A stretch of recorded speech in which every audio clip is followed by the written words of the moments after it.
আমরা কোনো রকম ভয় পাই না এই পুলিশের লাঠিকে। এসব পুলিশের লাঠি আমরা অনেক দেখেছি। আমরা আজকে শেষ থেকে ছাড়বো। আমাদের আশা আমরা নবান্ন অবধি যাব। আমাদের শান্তিপূর্ণ, আমাদের হাতে লড়াই মানে বন্দুক ঢাল তরোয়াল কিন্তু কিচ্ছু নেই।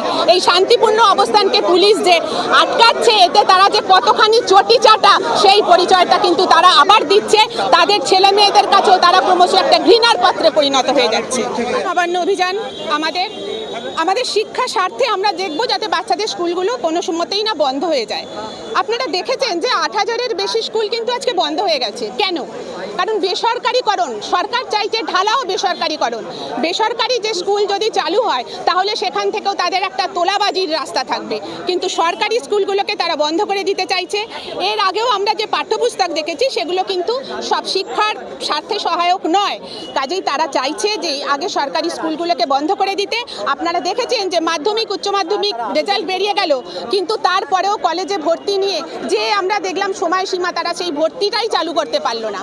তারা চাইছে সমস্ত বেসরকারি কলেজগুলো আগে ভর্তি হয়ে যাক, তারপরে সরকারি কলেজে তারা চালু করবে ভর্তির ব্যবস্থা, যাতে আমার আপনার ঘরের সাধারণ ছেলেমেয়েরা পড়াশোনার আঙিনা থেকে বঞ্চিত হয়। কারণ শিক্ষিত হলেই সে চাইবে শিক্ষান্তে একটা চাকরি, সে তার দাবি আদায় করতে সচেষ্ট হবে।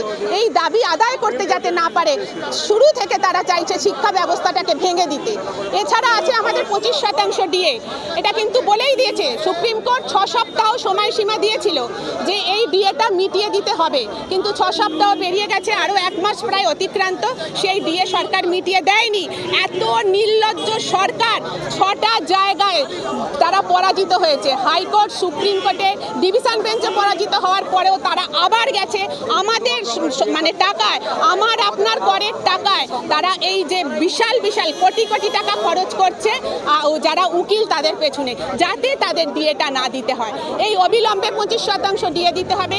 এছাড়াও মানে কেন্দ্রীয় সরকারি যারা কর্মচারী তাদের থেকেও আমরা যে ডিএটা পিছিয়ে আছি সেই ডিএটাও অবিলম্বে মিটিয়ে দিতে হবে। আমরা কোনো রকম ভয় পাই না এই পুলিশের লাঠিকে। এসব পুলিশের লাঠি আমরা অনেক দেখেছি। আমরা আজকে শেষ থেকে ছাড়বো। আমাদের আশা আমরা নবান্ন অবধি যাব। নির্লজ্জ পুলিশ প্রশাসন ভাবছে না যে ডিএর যে দাবিটা সেটা তো তারাও পাবে, তাহলে তাদের পকেটে কি অন্যভাবে কোনো টাকা পৌঁছে যাচ্ছে ঘুরপথে, যার জন্য তারা আজকে আমাদের আটকে দিচ্ছে। এই পুলিশ প্রশাসনকে আমরা দেখি যখন কোনো চোর ডাকাত, তাদেরকে বাঁচানোর জন্য এরা কতটা সক্রিয় হয়ে ওঠে। আমাদের শান্তিপূর্ণ, আমাদের হাতে লড়াই মানে বন্দুক ঢাল তরোয়াল কিন্তু কিচ্ছু নেই। এই শান্তিপূর্ণ অবস্থানকে পুলিশ যে আটকাচ্ছে, এতে তারা যে কতখানি চটি চাটা সেই পরিচয়টা কিন্তু তারা আবার দিচ্ছে। তাদের ছেলে মেয়েদের কাছেও তারা ক্রমশ একটা ঘৃণার পাত্রে পরিণত হয়ে যাচ্ছে।